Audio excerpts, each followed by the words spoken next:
북한 김정은은 최근 남한 전역을 점령하기 위한 군지휘소 훈련과 전술핵 타격 훈련을 실시했다고 밝혔습니다. 김정은은 또한 북한 전술 핵무기 해군 배치를 실시했다고 알리면서 지난 24일 전술 핵무기 사용 실험을 해군 함정에서 직접 참관했다고 밝혔습니다. 그러면서 김정은은 북한군 사령관들에게 한국 육군본부의 설계도를 보여주면서 한국 군사령부를 초토화시키겠다고 위협했습니다.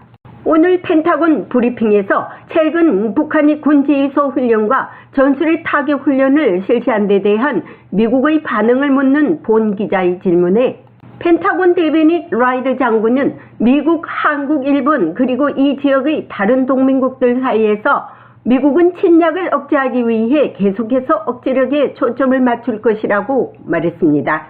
그러면서 미국은 국가의 안전과 안보를 보장하기 위해 계속 동맹국들과 긴밀히 소통해 나갈 것이라고 라이드 대변인은 답변했습니다. 한편 김정은과 푸틴이 직접 무기 거래를 함으로써 북한과 바그너 그룹과의 무기 거래는 끝난 것이냐는 질문에는 바그너 그룹은 본질적으로 끝났기 때문에 거기에서 진행되는 협상이 많지 않다고 말하는 것이 꽤 안전하다고 생각한다면서 그러나 더 광범위한 문제는 바그너가 우크라이나에서의 작전을 지원하기 위해 일하고 있던 러시아 정부였다고 답변했습니다. 감사합니다, 장군님. 북한과 러시아에 대한 두 가지 질문입니다. 북한에서는 김정은이 남한 전역을 점령하기 위한 군지휘소 훈련과 전술 핵타격 훈련을 실시한다고 밝혔습니다. 이에 대한 귀하의 반응은 어떻습니까?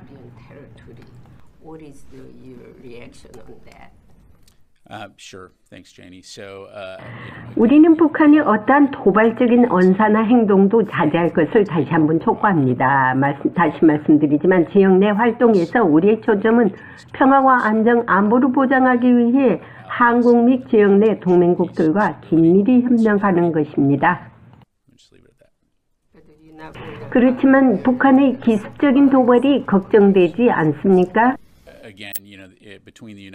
다시 한번 말씀드리지만 미국, 한국, 일본 그리고 이 지역의 다른 동맹국들 사이에서 우리는 침략을 억제하기 위해 계속해서 억지력에 초점을 맞출 것입니다. 우리는 국가의 안전과 안보를 보장하기 위해 계속 긴밀히 소통해 나갈 것입니다.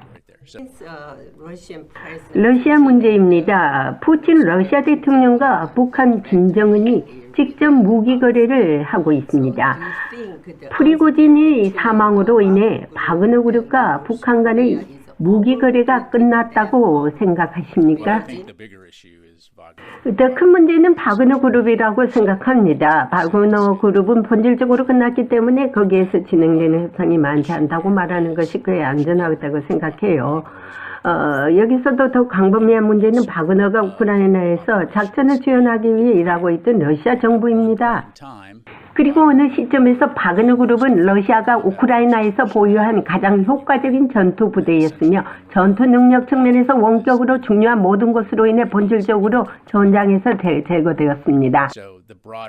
따라서 여기서 더 광범위한 문제는 러시아가 이란을 포함한 불황 정권을 찾아 추가 탄약이나 무기를 얻으려고 시도한다는 것입니다.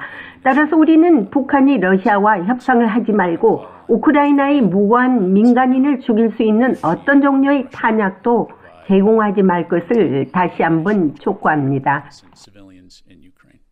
북한 김정은은 남한을 침략할 전쟁 시나리오를 펼쳐놓고 하루가 멀다 하고 계속 미사일을 발사하고 있습니다. 러시아는 우크라이나 전쟁에서 사용할 무기를 북한뿐만 아니라 이란 등 불량 국가들과 무기 거래를 하고 있습니다. 북한의 탄도미사일 발사와 러시아와 북한과의 무기 거래는 유엔 안보리의 위반입니다. 유엔 안보리가 이 두 가지 이슈를 놓고 분명한 목소리를 내야 하는데 아직 그 역할이 미약할 뿐입니다. 이제 한미일의 독자적인 공조로 북한과 러시아의 잘못된 행동에 대해 실질적인 책임을 지게 하는 방법을 강구해야 할 때가 아닌가 생각해 봅니다. 펜타곤에서 보이스 오브 워싱턴 제니박입니다. 우리 공화당 조은진 대표님 반갑습니다. 반갑습니다. 예. 여기 날씨가 좀 싸늘합니다. 예, 이제 오늘 아침에 날씨도 그렇고 구름도 완전 전형적인 가을 구름이네요. 네. 자, 오늘은요, 이제 여러 가지 이슈 중에서 지금 미국도 아주 많은 관심을 사고 있는 최근 김정은에게 핵 전술 핵 무기 시험을 했다고 하지요. 그래서 이제 뭐, 전쟁이 일어날 것 같은 그런 분위기예요. 그리고 전쟁 시나리오도 이미 발표가 됐더라고요. 그러면 이것이 지금 한국에서는 어떤 대책을 세우고 있고, 이 민주당 아니, 민주야당 여당 다 어떤 지금 입장에 있습니까? 싸움할 게 아니라 전쟁 준비도 해야죠. 지금은 뭐 북한의 문제는 저는 굉장히 심각하게 보는데 신냉전 시대 음. 오늘 뉴욕타임즈 한국 언론에서도 네, 이제 김정은이 이 조만간 블라디보스톡을 방문할 거다. 그렇죠. 예. 방문해서 이제 소련이 요구하는 탄약 네, 미사일 또 전차 뭐 이런 부분에 대한 공급 논의를 지난번에 국방부 장관이 러시아 국방부 장관이 북한 방문했지 않습니까? 네네. 이것을 논의를 하고 북한은 이제 자기들이 필요한 핵 잠수함 음, 관련 혹은 미사일 발사대 뭐 이런 부분들을 요구를 하는 거 아니겠습니까? 그래서 그렇게 되면은 미국이 또한 가만히 있지 않을 텐데 네, 그러한 상황이고 또 김정은이 그 방문 이유는 중국을 방문한다는 거거든요. 지금 네, 북한이 식량 문제 때문에 굉장히 위기를 겪고 있어서 네, 식량 문제 해결을 위해서 자기들의 무기,彈薬, 그런 부분을 제공하면서 식량을 받으려는 그런 게 오늘 뉴욕 타임즈에 나왔던데요. 네. 어, 그런 상황이 되면 미국이 가만히 있지 않을 거 아닙니까, 그죠? 미국은요, 이미 발표를 했습니다. 지난주에 이런 상황이 올 거라는 걸 발표를 하고요. 지금 대비도 하고 있고, 지금 G20, 회의가 지금 있지 않습니까? 자카르타에서 인도네시아. 거기를 지금 바이든 대통령이 가거든요. 근데 이제 거기 가서 시진핑이랑 이렇게 좀 만나가지고 어떤 얘기를 조율을 하려고 그랬는데, 시진핑이가 돌연 안 온다고 했거든요. 근데 시진핑이한테도 조금 건강 이상설이 좀 있기는 하더라고요. 어떤 연유인지 모르지만은 브릭스 회의도 안 나타나고요. 그렇기 때문에 그 사람한테서 좀 어떤 건강적인 문제가 있지 않는가 이런 회의들을 안 나온 거. 지금은 중국의 국내 상황이 굉장히 그 민감한 상황입니다. 왜냐하면은 중국 경제가 지금 거의 미국의 경제 봉쇄 때문에 추락하고 있고, 중요한 건 중국은 이제 이 대학 졸업생들에 대한 취업 문제, 이제 이게 그 공산 국가니까 취업을 시켜줘야 될 의무가 있고, 또 하나는 민공이라고 시골에서 대도시로 왔는 한 3억 명 정도 되는 음. 민공에 대한 일자리 문제. 이게 해결되지 않으면은 거의 지방에서 지금도 지방에서 폭동들이 막 계속 일어나고 있거든요. 그런 네. 상황에서 아마 시진핑이 자리를 뜨기가 좀 힘들 거다. 그런 상황입니다. 그래서 지금은 러시아도 국내적으로 프리고진 그런 부분 뿐만 아니고 중국도 중국의 경제 추락으로 인한 국민들의 반감 뭐 이런 상황에서 이제 소위 한국 한미일 연대에 준하는 북한으로 봐서는 중국과 러시아의 삼국 동맹 이런 부분들이 굉장히 대립을 할 가능성이 높고 그 네. 대립에 의해서 북한의 김정은이 지금 굉장히 식량난 때문에 국내에서 반발이 심하기 때문에 그 국내 자기들의 그 내부 반발을 돌리기 위한 그러한 도발이 있을 가능성이 굉장히 있습니다. 북한과 러시아는 뭐 이미 우리가 다 미국도 예상하고 있던 일들을 지금 하고 있거든요. 이미 정순정 날 이미 뭐 중국 뭐 러시아 뭐 데려다 놓고 뭐 전시회도 하고 야단을 법석했기 때문에 그거는 뭐 새로운 것이 아니라고 보지만은요. 지금 북중러가 지금 연합훈련을 지금 한다고 했지 않습니까? 그것도 이제 이미 뭐 중국과 러시아는 연합훈련을 자주 하고 있었어요. 아시다시피. 근데 이제 북한과 러시아가 또 해상훈련을 한다고 하니까 이것이 지금 그 중국이 그 대만을 침공하기 이전에 이미 한반도에 작은아마 어떤 국지전을 일으켜라는 암시가 아닌가 이런 것도 지금 전문가들은 예상을 하고 있거든요. 그래야만이 미군의 집중이 저기 중국을 타겟하고 보지 않거든요. 그런 의미에서는 분명히 있을 수 있는 일이라고 볼 수 있습니다. 근데 한국을 어찌하여 그 야당은 김정은이 단속은 안 하고 맨날 저렇게 나와서 탄핵하고 농성하고 또 이재명이는 어찌하여 그 단식 농성을 한다는데 얼굴이 더 좋더라고요. 단식 농성한 사람이 어찌하여 그 우리는 하루만 굶어도 그냥 배에 힘이 없어갖고 말도 못하고 뭐 얼굴이 피죽이 돼가 있는데 얼굴이 더 훤하고 그냥 기세 당당해가지고 보니까 보약 먹어가면서 그냥 일반 음식은 먹지 마라 보약만 먹어라 했는지 보약 먹고 부지런히 떠들더라고요. 이런 광경이 지금 한국에서 어떻게 지금 일어나고 있는 이게 아주 볼 수 없는 그런 광경인데 어찌 생각하십니까? 제가 14일 단식을 해봤잖아요. 네, 정말 힘들거든요. 네네. 저희들은 이제 동조단식이라 해가지고 한 30명이 박근혜 대통령 그 구속영장 반대, 또 태블릿 PC 진실 국정조사 요구 이래가지고 단식을 했는데 14일 동안 14kg 빠지더라고요. 아, 저는 물만 먹었거든요. 지금 이재명의 그런 상황 다른 왜냐하면요 가장 힘든 게 일주일이에요. 일주일 동안 정말 힘이 들고 그다음에 살이 곧쭉 빠지는데 이재명 얼굴 보니까 별로 안 빠지더라고. 그래서 내가 아니 뭐 단식도 셀프 단식을 하고 있구나 뭐 이런 생각을 갖고 있습니다.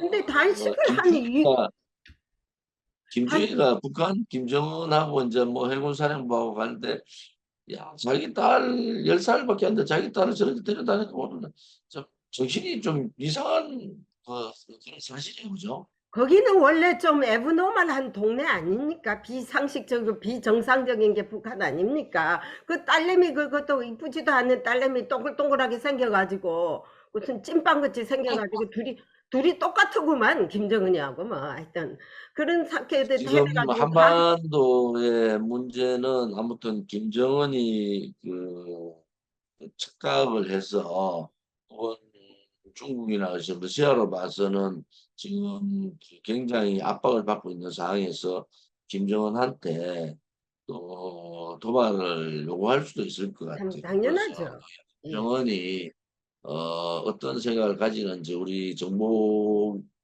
쪽이나 그다음에 국방 쪽에서 철저한 대비를 해야 된다 이렇게 봅니다. 근데 뭐 이재명이 또 이 얘기가 나. 이재명이가 단식한 이유가 없어요. 이유가 분명해야 되는데 뭐 걸어놓은 플랜카드 보면 뭐 자유민주주의를 뭐 볼바로 하자. 아니 자유민주주의를 망치고 버린 게 누굽니까? 문재인 정권 때 자기들이 공산주의로 가고 있지 않았습니까? 그래서 태극기 부대가 나왔고 태극기가 그거 못 막았으면요. 지금 우리가 공산화 될 수도 있지 않았습니까? 그런데 어떻게 그냥 말도 안 되는 자유민주주의를 바로 세우기 위해서 웃기고 있네. 그 누가 또 소가 웃지 않고 개가 웃겠네. 지금 소를 너무 팔아가지고요. 우리 공화당이 창당 이제 6년이 지나고 7년째 돼갖고 투쟁 과정은 이미 7년이 넘었잖아요. 근데 윤석열 정부도 자기가 뭐 하늘에 뚱 떨어져서 대통령이 됐다 이런 생각하는 것 같아요. 그렇지, 그렇지. 왜냐하면 그동안에 우리 공화당을 중심으로 한 자유우파 국민들의 저항이 있었잖아요. 그렇죠. 그러한 저항에 대한 고마움을 잘 모르고 있다.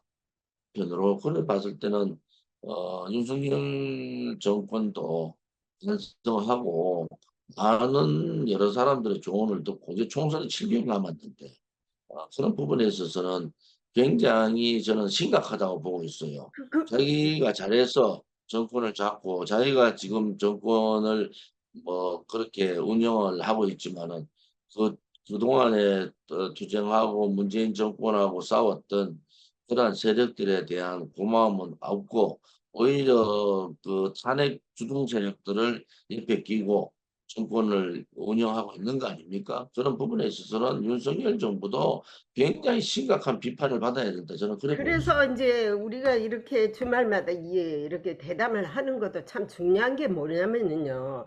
제가 미국 사람, 미국 시민권자고 미국에 있지만요. 저의 고국이란 나라가 잘 되기를 바라는 거 아닙니까? 양쪽에. 그러면 제가 볼 때 한국이 아직 멀었다는 걸 우리 국민들이 너무 깨달아야 됩니다. 윤미향 같은 그런 인간이 왜 국회의원이 돼가지고 국민 혈세를 저렇게 낭비를 해도 국민이 가만히 있는 거 보니까 우리 국민이 지금 더 깨달아야 돼요. 지금 그 윤미향이 조청년 그 행사, 이게 그 반도체 지진에 대한 그러한 조청년 행사에 갔지 않습니까? 네. 근데 조청년이라는 게 뭡니까? 친북 단체고 또 지금까지 대한민국을 그렇게 비판하는 단체 아니겠습니까? 근데 그런 행사에 대한민국 국회의원이 그것도 외교부 주일 한국대사관의 도움을 받아서 했다. 주일 한국대사관도 정신 나갔고 거기에 참석했는 윤미향은 더 정신 나간 사람이죠. 그래서 우리 공화당에서는 윤미향을 빨리 제명을 시켜라. 이게 뭐 대한민국 국민을 대표하는 국회의원으로 자격이 없다. 이렇게 성명서를 발표했죠. 그러면 한국에는 어째서 정신 나간 사람이 그리 많는데 온전한 정신 가진 사람들을 뽑아야지. 애브노말, 언스테빌리시한 인간들을 뽑아가지고 나라가 이 지경이 우리 공화당이 정신 바짝 차려야 된다는 반증이기도 하죠. 그렇죠. 그런데 이제 또 문제가 또 하나 있는 게요. 중국이 제가 볼 때 제가 한 7년 전, 8년 전에 제가 저기 한국을 갔는데 제주도에 가니까요. 그 새로 생긴 아파트들이 전부 중국 이름으로 되어 있어가지고 제가 잘못 왔나 그랬어요. 여기가 중국에 왔나 이런 생각이 나더라고요. 그러면 제주도가 한국 영토인데 어찌하게 그 반 이상을 중국에 팔은 것 같은 기분이 나요. 중국의 요코들이 뭐 엄청 나와가지고 돈을 좀 번다 합시다. 그러면 요코들 200만을 갖다가 앞으로 한다는데 그 요코들이 와가지고 중국화 시키고 있는 거예요. 안 그래도 지금 화교들이 한국에서 데모할 때 그 화교들이 거의 다 그 촛불 데모도 하고 그런 화교들이에요. 앞으로 선거도요. 화교는요. 선거권을 주지 말아야 해요. 화교들이 거의 지금 뭐 그런 방향으로 예. 이제 한국 정부가 이제 그런 방향으로 지금 많이 준비를 하고 있습니다. 예. 왜냐면은 중국 화교들은 한국에 살지만은 모든 그 지령을 갖다가 중화민국, 그러니까 중국에서 받아서 하기 때문에 몸만 거기에 있는 거예요. 그렇게 되면은 한국이 앞으로 공산화되기가 완전히 그냥 시간 문제예요. 이것들은 중국 뗀 놈들이 일어나면 조선족 플러스 중국들이 죄송합니다. 제가 그 사람들 기질을 제가 볼 때요. 절대 그 사람들은 온전한 우리 우익 편이 아닙니다. 그렇기 때문에 중국의 그 근성을 볼 때 상당히 위험하다. 그런 것을 지금 느끼고 있고, 교포들도 한국 텔레비 안 보고 한국 거 그냥 뉴스 안 보는 게 최고로 마음 편하다고 지금 하거든요. 너무 돌아가는 그런데 제가 한 가지 궁금한 거는 트럼프가 지금 기소됐고 기이한 행동들을 많이 하잖아요. 네. 그런데 아무튼 공화당 지지자들이 한 59%가 다시 트럼프를 지지한다 이런 여론조사가 나왔던데 공화당의 지금 분위기는 트럼프가 다시 대통령 후보가 되는 분위기인가요? 지금 1, 2, 3이 나왔지만 제가 이제 그 이야기는 좀 하고 싶지 않는데요. 왜냐하면 미국 정치 이야기는 아직까지 미국 편도 아니기 때문에. 자, 그러나 공화당과 민주당은 결국은 우리 바이든 대통령 대 저쪽 트럼프가 1, 2, 3등이에요. 트럼프가 공화당에서 1등, 그 다음에 샌테스가 2등, 그 다음에 헨리가 3등이거든요. 그거 볼 때면 뭐 1대1로 나올 것이다 하는데 헨리가 또 무슨 말을 했느냐면은 나이 먹은 고령자는 이제 좀 자중하고 나오지 마라. 정신적으로도 오락가락하지 않느냐.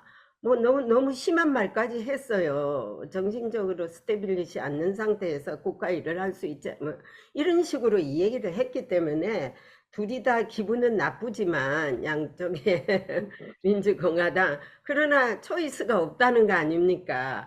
뭐 어떻게 뾰족한 그 대타가 탁 나서야 되는데 전부 주춤주춤하고 눈치만 보고 있거든요. 양쪽에다. 물론 이제 가서 이제 막판에 가서 어떻게 상당히 이제 뒤집어질 그런 상상도 보이고 있습니다. 왜냐하면 이제 삐쭉삐쭉 하다가 아 이거 아니다 싶으면 돌격할 수도 있거든요. 그것도 맞는 소리니까 이제는 저기 뭐 선거가 유례가 시작됐다고 봐도 됩니다. 왜냐면은 지금으로 봐서는 바이든하고 트럼프가 다시 재격돌할 수밖에 없는 그런 그렇죠. 상황이죠, 현재로서는. 그런 상황이고 오늘 그 저기 갤럽을 보면은 46대 46으로 똑같이 나왔어요. 지지율이. 예, 지지율이. 그래서 이거 상당한 재밌게 지금 흘러가고 있는데 또 이제 문제는 트럼프 이번에 기소돼 가지고 벌금 내고 교도소 하루 머그샵 한 거 그것이 과연 다음 대통령도 나올 수 있는 자격이 있느냐는데 그거 자세히 들어보면은 그런 상황에서는 자격이 있을 수 없다라고 또 나왔대요. 세부적인 상황. 그거 가지고 또 격돌이 좀 일어날 수도 있는데 아주 이게 이제 이번 말쯤 되면은 상당한 윤곽이 나올 거예요. 그러지만 양쪽에 보이지 않게 이제 그렇게 되면 이제 트럼프가 누구한테 기밥은 해야 되긴 해야 되는 건 사실이에요. 왜냐면은 미국 국민들이 전체가 지금 기존 세력들한테는 완전히 그냥 피곤해하고 쓰기엔 한국도 마찬가지 아닙니까? 제발 똑같은 인물들 좀 이제 좀 안 내보였으면 좋겠어요. 왜냐면은 그 저기 뭐 국민의당에도 그 나경원이 왜 또 나옵니까? 근데 이 정치인들은 자기 도치에 사는 것 같아. 자기가 없으면 안 되고 모든 국민들이 자기를 나오도록 바라는 것 같고 자기를 지지하는 것 같지만은 그거는 a few, 그거는 상당한 몇 명이 자기 지지자들일 뿐이지 국민 전체가 아니라는 거거든요. 그러면요 다른 사람한테 국민들의 인식도 뭐 국민의힘 빨간색이나 민주당 파란색만 공천받으면 찍어주잖아요. 이제 그렇죠. 국민들이 그 올바른 선택을 할 필요가 있다. 정말 국가를 위해서, 국민을 위해서, 또 양당의 그런 오만한, 부패스러운, 또 무능한 그런 양당에 대한 비판 견제를 국민들이 주셔야 되잖아요.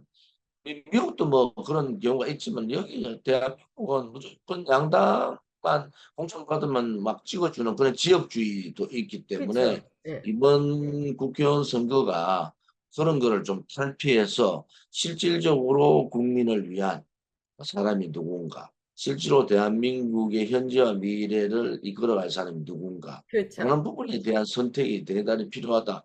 그것은 이제 우리는 이제 태극기 혁명이 사회혁명이나 정치혁명을 정치혁명 개정성화해야 된다. 그 정치혁명이 우리 공화당 같은 사람들이 한 10명이 국회를 들어가면은 국회를 주도하고 국회 개혁을 이끌고 갈 거 아닙니까?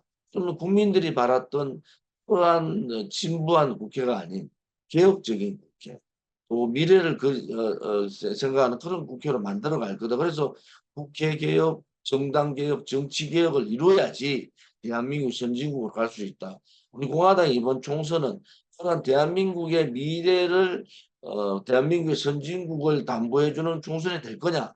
그렇지 않으면 또 당당의 무능부패한 양당 체제로 갈 거냐 하는 거에 대한 실험장이기도 하다. 저는 그렇게 보고 있습니다. 그게요, 빨간색과 저기 파란색이 대결이 아니라 빨간색, 파란색 섞어 넣는 주황색도 나와야 되고, 핑크색도 나와야 되고, 여러 가지 당을 하는데, 어찌하여, 저 민주당의 전위부대인 정의당은 아주 잘 살아있는데, 국민의당을 전이해줄 수 있는 당이 없잖아요. 이 바보같이. 그런 당을 갖다가 지지를 해서 만들어줘야죠. 아니 그러니까 우리 공화당 10사람이 아니더라도 조은진 대표 혼자라도 당당하게 우리 조은진 대표님 혼자서 지금 10명 몫을 담당하고 있지 않습니까? 뭐 10사람 몸만 하고 있습니까? 그러면은 그걸 좀 감안해 가지고 누차 이제 앞으로 3년 남은 거 알뜰하게 잘하려면은요 그 사람들이 상당히 신중히 생각하셔야 합니다. 이거는 내가 누차 말했지만은요 핑크색도 좀 집어넣고 여러 가지 색깔이 모여 가지고 완만하게 해야지 뭐 적과 흑 딱 이렇게 갈라놓으면 안 된다는 거예요. 그리고 이제 국민을 아시다시피 국민을 싸움할 사람이 누가 있어요? 싸움할 사람이 하나도 없지 않습니까? 싸움하면 다 도망가는 사람들만 남았다 보니까요. 그러면은요, 도망가는 여차하면은 건 괜찮은데 어떤 죄 없는 대통령에 대한 그러한 배신행위, 그 배신행위가 보수 괴멸을 이끌어왔고 지금 말하는 아류 보수들, 정통성이나 혹은 그 정의감이 떨어지는 아류 보수들이 정권을 잡고 있기 때문에 문제인 거 아니겠습니까? 근데 윤석열 대통령도 그런 범죄에서는 벗어날 수가 없다. 그러니까 자기들하고 같은 생각을 가지고 있는 탄핵 세력들을 내각으로 들어오고 그런 이번에 공천도 그렇게 갈 거예요. 그런 부분에 있어서는 안타깝다. 정의가 사라진 나라, 거짓이 판을 치는 나라, 불의가 권력을 쥐고 정의인 양 떠드는 나라. 이것은 그 나라의 미래가 걱정스러운 그러한 상황이다. 저는 그렇게 보고 있습니다. 그렇게 믿지만은 끌어안아야 되는데 이번에 이제 바이든 대통령이 또 베트남을 또 가요. 그 G20을 마치고 오면서 잠깐 들리는데 하루 가서 이 연례 없는 양자의 수준을 동맹관계를 맺어놓겠다는 거 아닙니까? 어느 수준까지 맺어놓을지 저는 모르겠지만은 그런데 베트남하고는 진짜 사이공 전쟁 침략을 당했을 때 원수지간 아닙니까? 근데 베트남 이를 사용할 지금 목적이 있어요. 중국을 견제하고 북한을 견제하고 베트남 가면 중국 대사관, 북한 대사관 다 있습니다. 한국의 적군 대사관은 거기 다 있어요. 그러면은 베트남을 잘 거실러 놓으면은 우리 편이 될 거 아닙니까? 예를 들어서. 안 그래, 우리 편이 아니라도 중립은 돼가지고 많은 소스도 얻을 거 아닙니까? 그런 차원에서 지금 가거든요, 베트남을. 자, 그러면 지금 제가 안타까운 게 윤석열 정부가 혼자 지금 해내려고 하고 있어요. 싸움도 하지 못한 당들이. 그러면요, 적당히 봐서 과연 우리 공화당이니 이제 이런 당들을 볼 때, 어쨌든 이 사람들은 아군이다. 우파다. 태극기 안 있는 것이지. 그러면 민주당은 그 전에 태극기 안 달았지 않습니까? 태극기를 부인하는 당 아닙니까? 요즘에 와서 태극기 달아가지고 요즘은 태극기 달고 단식하고 있던데. 예예예. 그러니까요. 그래서 그런 위선적인 사람들보다 확실하게 옳은 말 하고 정정당당한 당들을 지금 백악관 앞에서도 위장 지금 데모 많이 해요. 태극기 부대가 가보면은 진짜 태극기 아닙니다. 사람 모으려고 지금 그래가지고 이게 아주 지금 우습게 되어 있어요. 그렇게 태극기 부대 욕하던 인간들이 자기들이 아쉬우니까 지금 태극기를 가장해서 그렇게 이제 이재명이 편드는 지금 사람 모아가지고 이재명 속아가지고 간 사람 다 돌아왔대요 또. 그래서 이제 제가 이제 왜 열을 내게 말하느냐면요. 한국이 지금 뭐가 필요한지, 누가 아군인지, 누가 적군인지 이걸 빨리빨리 가려가지고 눈치껏 윤석열 대통령이 사실은 여러 가지 이제 국정 운영을 물론 처음 해보고 정치에 처음 들어왔지만은 제가 보기에는 너무 못한다. 좀 이제 국민의 마음을 잘 못 읽고 있다. 그거는 제가 국민의힘이나 윤석열 용산 대통령실 인적 사람들을 너무 잘 알잖아요. 그 사람들은 말로 떠드는 사람이에요. 진짜로 현장 바닥에 뛰어다니면서 국민들이 뭔가 이렇게 해보지 않은 사람들이라고. 지금 뭐 한덕수 국무총리나 김대기 예, 비서실장이나 맞습니다. 국민의 가슴 속에 들어가지 못한 사람들이란 말이에요. 뭐 거기에 있는 수석들도 제가 너무 잘 알거든요. 그런 입장에서는 과연 윤석열 대통령이 국민들의 마음을 읽을 수 있을까? 누군가가 국민들의 이 애환, 국민들의 고통, 국민들이 지금 뭘 바라고 있는가, 이거를 정확하게 이렇게 말씀을 드려야 될 텐데, 그런 부분들이 너무 약하기 때문에 윤석열 대통령이 계속 엇박자를 하고 있다. 그런 부분에 있어서는 우리가 민표 정당인 우리 공화당, 또 국민들과 이 밀착되어 있는 서민을 대표하는 우리 공화당 저는 자랑스럽다 이렇게 봅니다. 자, 이제 마지막으로 이 사람들이요, 이제 싸움할 때 유치한 사람한테는 더 더럽고 치사하고 유치한 사람이 붙어야 이깁니다. 오케이? 깡패하고 싸움하는데요, 학자가 붙으면요, 마주 죽어요. 깡패하고 싸울 때는 깡패보다 더 센 사람이 붙어야 되거든요. 자, 우리 공화당 유치하지는 않죠. 자, 조심해. 우리 공화당은 당당하지, 당당. 예, 그러니까는 이제 아니 그런 원리로 볼 때 예를 들어서 조은진 대표님이 뭐 박근혜 대통령 탄핵하는데 자기 정치하려고 그거 한다. So what? 정치가가 자기 정치에 욕심 없는 사람 있으면 나와봐라 그래요. 근데 정치가는요 어떤 일을 해도 자기 정치입니다. 왜? 시장에 가서 오뎅 하나 먹는 것도 자기 정치예요. 서민들을 보이기 위해서 인기를 끌기 위해서 표를 이 얻기 위해서 부분은 자기 정치. 좀 다른 거는 제가 이제 국회의원으로 지역구에 그 할 때는 그렇게 하지만은 이번에 이 문제는 대한민국의 가치를 세우는 거잖아요. 그렇죠. 대통령에 대한 탄핵은 이거 거짓이래, 거짓. 불이단 말이에요. 여기에 대한 저항은 조은진 개인의 정치가 아니고 이것은 정의를 세우는 그러한 그 혁명이죠. 저는 그렇게 보기 때문에 뭐 이 주변에서 뭐 자기 정치는 어떻고 저떻고 뭐 네. 이런 얘기 하는데도 별로 관심도 없어요, 저는. 아니 저는 어, 그랬어요. 그런 말을 할 때 so what? 그래서 어쩌자는 거냐. 다들 그러게 정치가가 정치의 야욕이 있는 거 당연한 거고. 그러나 제가 볼 때 조은진 대표님은 자기가 100에서 80을 양보하고 20만 있다 하더라도 80을 양보했지 않느냐. 그러면 당신네들은 양보한 게 있어? 없잖아요. 다 도망간 사람들. 80이 아니고 100을 다 양보했죠. 제가 다 내려놨는데 아니 오늘 예를 들어서 그렇다 치자. 그럼 퍼센테이지로 봐도 제가 볼 때 그거는 용서를 미국에서도 이런저런 얘기가 많은가 봅니다. 그죠? 미국에서도 하면 나는 그냥 바로 쏴버려요. 왜냐면은 아, 말도 안 되는 소리 하지 말고 사람들이요. 다 그게요. 아직까 그 뭐지 그게 자기들이 신념이 없는 사람들이 그런 얘기를 합니다. 이제 저는 이제 어떠한 확신이 있나 그러면은 우리 국민들이 언젠가는 대한민국을 위해서 올바른 판단을 하실 거다.